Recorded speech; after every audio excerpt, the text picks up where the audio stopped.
ప్రధానంగా చెప్పుకోవాలంటే వైఎస్ జగన్ త్వరలో ఢిల్లీ పర్యటన ఉంటుంది. ప్రధాని మోదీని కలవనున్నారు. దీనికి సంబంధించినటువంటి అపాయింట్‌మెంట్ మోదీతో అపాయింట్‌మెంట్ పీఎంఓ కార్యాలయం నుంచి ఈ వారం గాని, వచ్చే వారం గాని కన్ఫర్మ్ అవుతుంది అనే ఒక వార్త గత 1, 2 రోజుల నుంచి చక్కర్లు కొడుతోంది. ఒకవేళ అదే జరిగితే రాజకీయంగా ఏమైనా కీలకమైనటువంటి పరిణామాలకు అది దారితీస్తుందా? అసలు ఏంటి? ఏం జరగబోతుంది? ఏముంటుందండి, ఇప్పుడు వాళ్ళు కూటమిలో ఉన్నారు. మనకు 2014, 19 మధ్యన కూడా జగన్మోహన్ రెడ్డి గారు పాదయాత్ర తీసేటప్పుడు ఆల్ ఆఫ్ సడన్ పిలిచారు. పీఎం గారు పిలిచి, మోడీ గారు పిలిచి అపాయింట్మెంట్ ఇచ్చారు. 2014 నుంచి 19 మధ్యన జగన్మోహన్ రెడ్డి గారు పాదయాత్ర చేసేటప్పుడు ఓ రోజు, 2 రోజులు దాన్ని క్యాన్సిల్ చేసుకొని పోయొచ్చారు. అప్పుడు నువ్వు ఆనకెట్టిస్తావు, క్రిమినల్కి ఇలా ఇస్తావని వీళ్ళంతా చాలా గందరగోళం చేశారు. వాళ్ళకున్న ఇంటెలిజెన్స్ని బట్టి పిలుచుకుంటారు. వాళ్ళకి ఆ రోజు తెలుసు ఆయన పాదయాత్ర చేస్తున్నప్పుడు వాళ్ళకి సెంట్రల్ ఇంటెలిజెన్స్ నీట్గా ఈ కొలాప్స్ అయిపోతుంది, టీడీపీ ఈసారి కూటమి మనకు కొలాప్స్ అయిపోతుంది, ఈసారి నెక్స్ట్ జగన్మోహన్ రెడ్డి వస్తారనే ఇన్ఫర్మేషన్ ఉంటేనే పిలుస్తారు.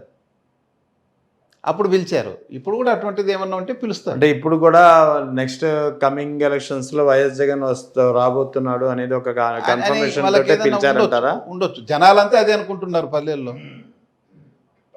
పల్లెల్లో డెఫినెట్గా అనుకుంటున్నారు. ఏంటి ఏమంటున్నారు జనం?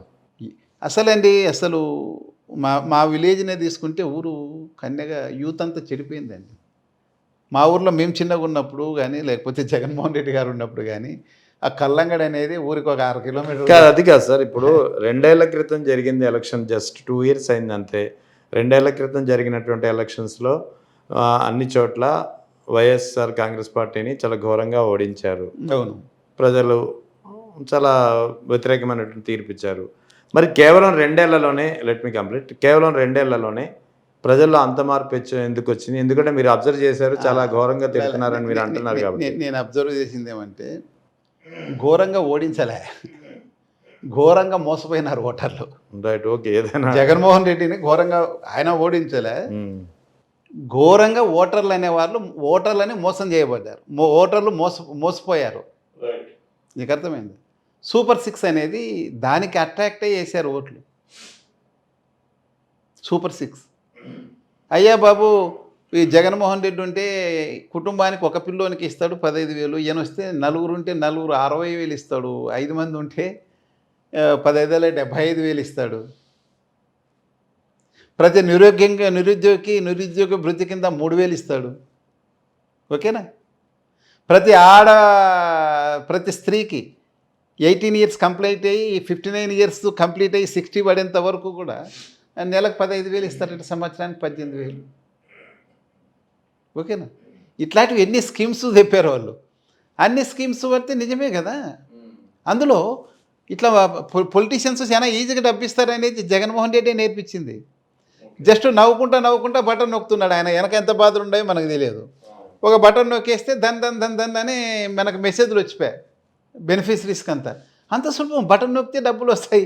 ఈయన బటన్ నొక్కితే డబ్బులు వస్తాయి. చంద్రబాబు నాయుడు ఇంకా ఎక్స్పర్ట్ కదా, కంప్యూటర్ అంతా ఆయనే, కానీ కనిపెట్టింది ఆయనే కదా. ఆయన బటన్ నొక్కితే ఇంకా స్పీడ్గా వస్తాయి. దీనికన్నా ఒక 5-6 సెకండ్లు 10 సెకండ్లు తీసుకుంటుంది. ఇంకా నొక్కకముందే మన దాంట్లో పడతాయి అనే అభిప్రాయంతో వేసేసారు. కానీ ఏది కాలేదు కదా. ముఖ్యంగా స్త్రీ శక్తినో ఏదో పేరు పెట్టి నెలకు 1500 ఇస్తామంటే ఒక్కరికి వేయలేదు, ఒక్కరికి రాలేదు. నీకు అమ్మఒడి పథకం కూడా పేరు మార్చేదో చేశారు, కానీ అది కూడా పెద్దగా ఇంప్లిమెంట్ అయినట్లే కాని రాలే. నిరుద్యోగ వృత్తి సంగతి ఊసే లేదు. ఇట్లా సూపర్ 6 అన్నీ మేము ఇచ్చేసామని చెప్పేస్తున్నాడు. పచ్చి అబద్ధం. ప్రజలు ఏం గమనించరా? ముఖ్యంగా ప్రజల వద్దకు పాలన అనేది కరెక్ట్గా తీసుకువచ్చింది అయితే గ్రామ సచివాలయాలు. వాలంటీర్ వ్యవస్థ కానీ గ్రామ సచివాలయాలు కానీ. గ్రామ సచివాలయాలు ఉంటే ఆయనకు పేరు వస్తుంది, దాన్ని నిర్వీర్యం చేసేసి గ్రామ సచివాలయ దగ్గర ఎలాంటి సేవలు, ఇంపార్టెంట్ సేవలు ప్రజలకు అందకుండా చేస్తే ప్రజలు ఏం పిచ్చోళ్ళ 5 ఏళ్ళు అనుభవించిన వాళ్ళు తేడా గమనించరా?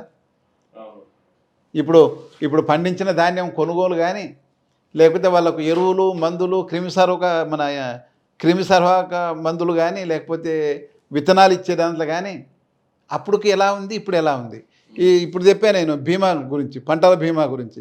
అప్పుడు ఎంత సులభంగా చేశారో మాకు తెలియకుండానే ఇప్పుడు ఎలా ఉంది. ప్రతిదీ గమనిస్తున్నారు రైతులు, ప్రజలు కూడా గమనిస్తున్నారు. ఇంకా ఇది పోతే విచ్చలవిడిగా ఇప్పుడు దొరికేది సారాయి పల్లెల్లో అండి. సారాయి మా ఊర్లో 3, 4 బెల్ట్ షాపులు ఉన్నాయి. చిన్న ఊరు మా ఊరు. ఏ పార్టీ వాడైనా కానీ పెట్టుకోవచ్చు. ఆ ఎమ్మెల్యేకు ఎవరికో వాళ్ళ కమిషన్స్ ఉంటాయి, అవి ఇచ్చుకొని అమ్ముకోవచ్చు. పొద్దున పడిస్తే మన ఏదో ఒక టెంపుల్ చందా కోసం ఊర్లో ఒకసారి తిరుగుదామంటే నేను కూడా పోయినా. పోతే లాస్ట్ పోతే నాకు తెలిసిన వాళ్ళదే, అది ఇంతకుముందు కల్లంగడి ఉండే. అక్కడ పోతే అది బెల్ట్ షాపు. లోపలికి ఏరా పేరెందుకులేండి, పలకరిస్తూ లోపలికి వెళ్తే చిన్నపిల్లలు ఉన్నారు దాంట్లో. సో ఓవరాల్గా మీరు చెప్పే దాని ప్రకారం ప్రజలు అన్ని గమనిస్తున్నారు, ఏం జరిగింది గతంలో, ఇప్పుడు ఏం జరగబోతుంది అనేది సో బేరీ ఈ చేసుకొని ఫీడ్బ్యాక్ ఆధారంగానే వైఎస్ జగన్ ని ప్రధాని మోదీ పిలిపించారంటారా? అంతే ఉండొచ్చు. సో రాష్ట్రం కూడా అంతే అయింది. రాజకీయంగా ఎలాంటి పరిణామాలు జరిగింది? పరిణామాలు ఏముంటాయండి? ఇప్పుడు కూటమి అధికారంలో ఉంది. మన రాజ్యాంగం ప్రకారం ఇంకా 2.5 సంవత్సరము 3 ఏళ్ళు ఉంటారు వీళ్ళు. 2 సంవత్సరాల 11 నెలలు ఉంటుంది ఇంకా. దాన్ని మనం ఏం చేయలేము. వాళ్ళు ఏమైనా డిఫర్ అయితే, లాస్ట్ టైం డిఫర్ అయినట్లయితే, సామాన్యంగా ఈసారి డిఫర్ కాకపోవచ్చు. అట్లా డిఫర్ అయితే ఏదైనా డిఫరెన్స్ వస్తుంది, లేకపోతే వాళ్ళు దూరం కావడం, ఇట్లా ఏదో ఉంటుంది. కానీ ఇప్పటికిప్పుడు జరిగే మార్పులు అంటూ ఏం లేవు. అంటే ఏమైనా ఎన్డీఏలోకి వైఎస్ఆర్ కాంగ్రెస్ పార్టీ వెళ్ళే అవకాశాలు ఏముండదండి. ఉండదంటారా? ఉండదు.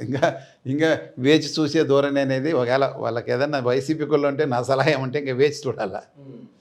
ఎందుకంటే నేను ఏదో కాక్రోచ్ జనతా పార్టీ వాళ్ళ ఉద్యమాలు చూస్తున్నాం కదా, ఇది జనాల్లో ఎలాగైనా నెగిటివ్ ట్రెండ్ వెళ్ళిపోతుందండి.